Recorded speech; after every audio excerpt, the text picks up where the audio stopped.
It says, Ayesha, Steph seems so perfect. Does he ever lose his temper? Catherine from LA.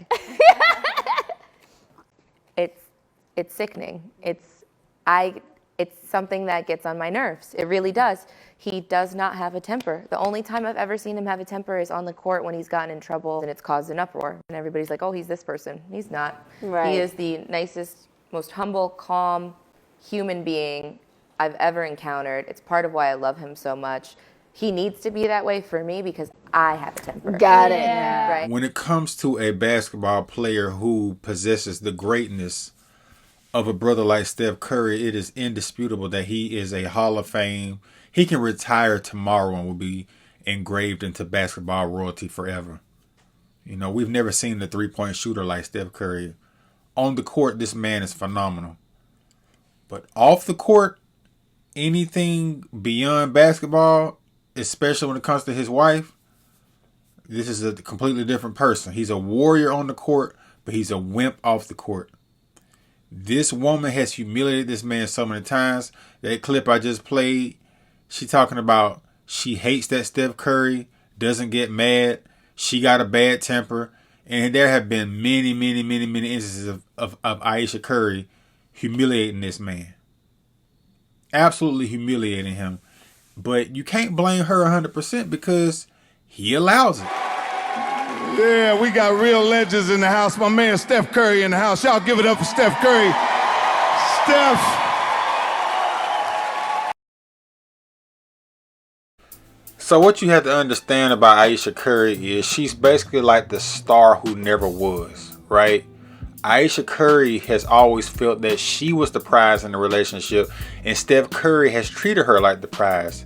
But in reality, man, she's really an average looking female without all the makeup and, you know, all the expensive stuff she gets done to her face, you know, and all the enhancements. And I don't know if she's had any body surgery or not. That's something I don't know, don't really care. But she light skinned and she got a big head. You know what I'm saying? She's a very mediocre woman, and she clearly keeps herself up because, you know, she's a woman that obviously cares about her appearance. But she apparently had this feeling that she was going to be the one that everybody look at and be like, okay, he's lucky to have her versus the other way around. She didn't know Steph Curry, and I'm going to get to that audio clip in a minute when she did her recent interview that went viral. She said she didn't think Steph Curry was going to be no NBA superstar because she didn't know sports like that. She believed that Steph Curry was going to be a basketball coach or something like that. And Ayesha Curry and Steph Curry, they've been knowing each other for a long time, right? She said on their very first date, she picked Steph Curry up in her mama Astro van or something like that, right? They go way back. And Steph Curry, he's a good dude, he's a family dude, but like I said, man, he exalts this woman. He loved Ayesha Curry more than he loved himself. He loved Ayesha Curry more than he loves God. Because if you know anything about God, God is order. God is not the author of confusion and chaos. And what she does is she brings a lot of chaos to their relationship. She don't know how to sit down, shut up, and be a humble wife and be a humble mother. She don't know how to appreciate what she has, right? And she clearly has some insecurities. She clearly has some internal demons. She got some mental, psychological, emotional issues that she never dealt with. And it's clearly coming to the surface every so often when she does these podcasts and does these red table talks and all this other stuff she be doing, right? And now they got 4 kids. You know, Steph Curry, you know, he stayed down with her, you know, throughout all this foolishness, right? And I don't know what their home life is like. None of us know what their home life is like, but a lot of people speculate that their home life got to be chaotic because of what she's doing, you know, in the public eye. When she get a chance to embarrass them, she makes sure she does it. It's like she got the spirit of Lucifer inside of her, the spirit of rebellion. You got it made. You got everything you want. Just like when Lucifer was in heaven with the Lord, he had everything he could possibly want. But that wasn't enough. For some people, it's never enough. The good life is never enough. Ayesha Curry ain't got to cook. She ain't got to clean. She ain't got to do no diapers. She ain't got to drive. All because of him. And I ain't comparing Ayesha Curry to Lucifer and Steph Curry to God, but it's that same Lucifer energy, bro. That spirit of rebellion, that spirit of ungratefulness. That's why I put in my thumbnail, extremely mediocre, extremely ungrateful, bro. You take that makeup off Ayesha Curry, you take that money away, man, Ayesha Curry is a regular chick, bro. You can go get a chick like that work at Walmart. You can go get a chick that you can go get a chick that look like Ayesha Curry that work at, you know, your local grocery store, your local Kroger's, right? Quick Trip gas station, right? Amazon, right? With no makeup on. You got chicks walking around that look like Ayesha Curry with no makeup on that you can bag at Wendy's. And I ain't trying to be funny. I'm being serious. She's a average chick. On her best day with the makeup, if you even in, I ain't even in the makeup. I don't mind a woman wearing a little eyeshadow every now and then. I like lip gloss, but I don't even like lipstick. Especially red lipstick because it looks so fake. She put on a pound of makeup. You know what I'm saying? She's ungrateful. Right? Don't know how to be quiet. Don't know how to sit down and enjoy the accolades of being married to one of the most prolific athletes of all time. All right, Ayesha, I think it's time for a drink. What do you say? Absolutely. Yes, we get to drink. Marcel? Marcel?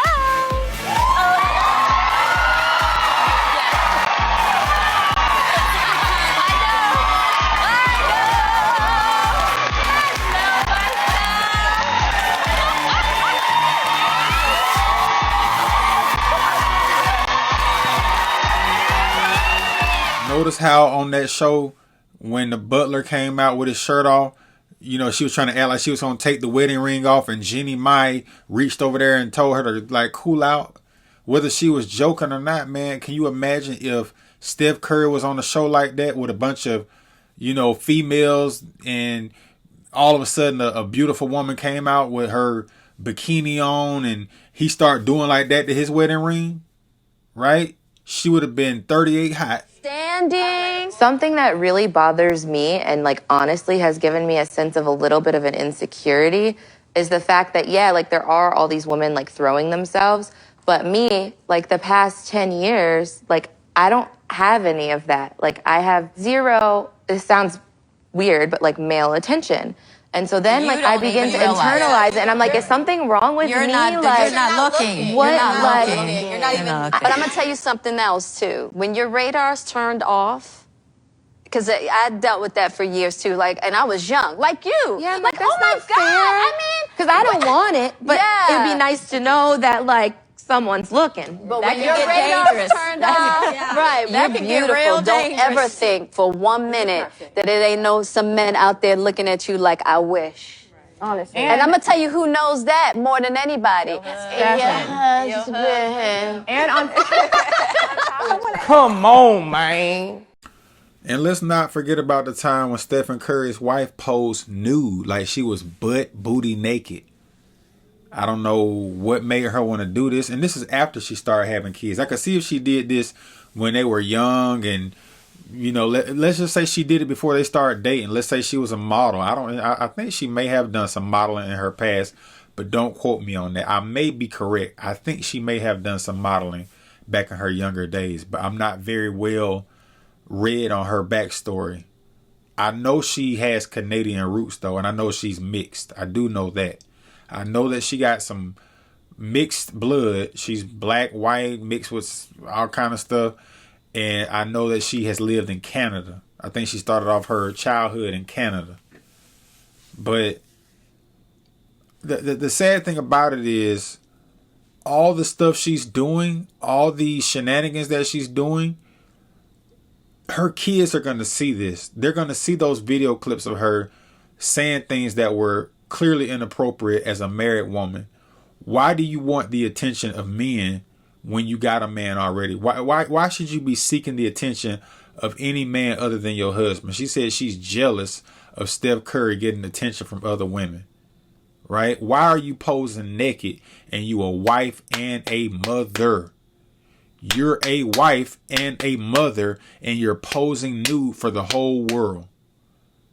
The only man that should be seeing you naked is the man that lay down with you every night. 4 kids. Did you always knew you wanted a big family? No. So I didn't want kids. I didn't want to get married. I thought I was going to be career girl and that's it. And I had my eyes set on my goals. And I was never the little girl that like dreamt about the wedding dress and all of that. And then it happened so early in my life. So it's like it's one of those things like you don't know what you actually don't know what you want. It's so hard also to be the woman in a situation where you're like, men just don't get as much scrutiny. Like they can maybe tell him like your fucking shots suck tonight, but like the looks and all of that is just like not a factor of conversation as much. No. Did you talk to Steph about it? Like, or did you kind of keep it within yourself so it didn't? I do not have a bone in my body that can keep anything to myself. So if it comes to mind, it's coming out. And he's so gracious. Like he tries to resonate with me, but he just can't. And he also comes from a place of like, it's effing stupid. Like, it's not true. So why are you? And I'm like, but wait, like, listen to how it makes me feel. And he's like, but why does it make you feel like that? It's not real. After we got married, we found out we were pregnant with our daughters so quickly. I didn't even have time to think about what I wanted anymore. It's so interesting. I spent my entire life like trying to work towards something, and then it kind of just disappeared, and I didn't think twice about it. But after my daughter turned 1, I remember there being a shift and being like, I have goals for myself. Like, this doesn't feel right. I love being a mom, but I love doing other things too. And I need to get my shit together and figure out what that looks like for myself now. If I have a career and I'm not home, like did you experience that? I still experience that. I still experience that. I'm always in therapy talking about this. If you lose all of those things that were interesting about you, even for yourself, like even the things that made me feel confident and cool, then what are you doing? And despite all of the stuff she's doing to Steph Curry, man, you got to hold Steph Curry accountable. I want to read a couple of these comments on Twitter, aka X. Stephen Curry is really trying hard to appease and satisfy his wife, but unfortunately she is ungrateful and insatiable. Feel really bad for him. No, don't feel bad for Steph Curry. Don't feel bad for him, because Steph Curry is doing what he want to do. Like I said, he loves her more than he loves himself. He loves her more than he loves God, and that's a fact. Another female on Twitter put, Ayesha Curry is the perfect example that modern women can have everything and it's still never enough. Didn't want marriage, didn't want kids. Steph wasn't her type until he made it to the league. Now she's chasing clout, attention, a whole face in air quotes. Nothing more, nothing less. Another man put, want to know why Steph Curry doesn't live up to the Christian values, defends abortions, campaigns for Democrats, Stacey Abrams and Kamala Harris. That's true.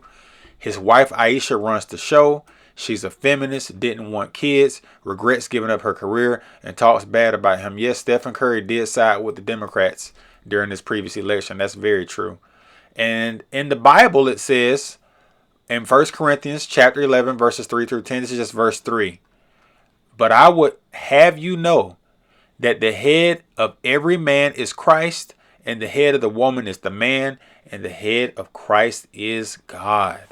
In that Bible verse that I just read, 1 Corinthians chapter 11, verse 3, and verses 3 through 10 talk about the order that God created for man and woman. It's important and it's relevant to this particular video and this particular topic of Ayesha and Steph. I know there have been tons of videos about this recent interview she did with that white girl. Her podcast is called Call Her Dad. It's a very degenerate, vulgar podcast. But irrespective of the nature of the podcast, the order goes God, man, woman, child. Okay, the man is supposed to be the head, and the woman is supposed to be up under him. And that doesn't mean that the woman is supposed to be a doormat or a slave or, don't have any say-so in the relationship. It just means that the man is supposed to be the leader. The man is supposed to be the dominant one, and the woman is supposed to be the submissive, more cooperative one in the relationship. He's supposed to lead her. But in this relationship, like the dude on Twitter posted, she's running the relationship. She leads him. Like I said, if Stephen Curry brought the same energy from the basketball court to the four walls of his home, Ayesha Curry wouldn't be acting like that. But Stephen Curry cannot change her. He cannot put his foot down at this point. He's too deep in. She's too used to running all over him. He can't just go to her now and be like, hey, you doing too much. I need you to stop going on these podcasts and all this other stuff. I'm not even a fan of LeBron James, but if you look at LeBron James' wife, Savannah James, she don't be doing nothing like this. It's a lot of NBA basketball players and football players and successful celebrity men who are married to wives, and their wives don't embarrass them like Ayesha Curry embarrasses Steph Curry. And like I said, despite the fact that Ayesha Curry is behaving this way, she's only doing it because she's allowed to do it. And she don't love Steph Curry the way he loved her. Because if she did, she would have more respect for him. She would have more respect for their marriage and their kids. This is a selfish woman. This is a broken woman. And the reason why I call her selfish is because you're willing to humiliate and disrespect your husband and your whole family. Because them kids going to grow up and see this. Other kids going to remind them of who your mama was and what your mama was doing. And that's just what it is, man. But I don't have a whole lot more to say. I just wanted to, react to what was going on and just remind you that Ayesha Curry been doing this to Steph Curry. She been humiliating that man. She been going on these podcasts and talking down and talking slick about Steph, and the wedding ring on the finger on that talk show called The Real with the butler with the shirt off, posing naked. Just all these disrespectful, shenanigans that a masculine man with a backbone, he would either went oops upside your head or went and go file for divorce. He would have went and got them divorce papers. But a truly masculine man, he wouldn't even marry no woman like this in the first place. And if you did just happen to, mess up and marry a woman like this after that first kid, you would have been up out of there. Why have multiple babies with her and she been showing you who she was since the first one? But that's Steph Curry. That's on him. People need to stop feeling sorry for Steph Curry because he made his bed and he had to lay in it. And with that being said, I'm out.